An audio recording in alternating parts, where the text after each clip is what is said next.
जेव्हा माझ्यामुळं कोणी दुखावलं जातं तेव्हा काही वेळेनंतर मलाच त्या व्यक्तीपेक्षा वाईट वाटतं.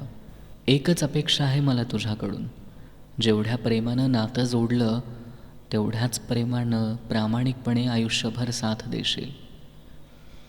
जास्त सांभाळण्याचा प्रयत्न केला की गोष्टी हरवतात. स्वतःला असं घडवायचं की आपल्या गैरहजेरीत पण आपली जागा कोणी घेतली नाही पाहिजे. संघर्षसुद्धा त्यांनाच निवडतो ज्यांच्यात लढण्याची ताकद असते. नको टेन्शन घेऊ, सर्व होईल ठीक, मी आहे ना सोबत, असं बोलणारी एक व्यक्ती जरी असली ना तरी वाईट दिवससुद्धा चांगले जातात. कारण तिला एकच अपेक्षा असते, जगानं समजून नाही घेतलं तरी चालेल, मला फक्त माझ्या नवऱ्यानं समजून घेतलं पाहिजे, एवढीच अपेक्षा त्या स्त्रीची असते. आपल्या प्रेमाचा शेवट ब्रेकअपने नाही तर मृत्यूने होईल, इतकं जीवापाड प्रेम करायचं आहे आपण एकमेकांवर. तू मला आवडलीस हा एक योगायोग होता, पण तू मला अजूनही आवडतेस हे प्रेम आहे.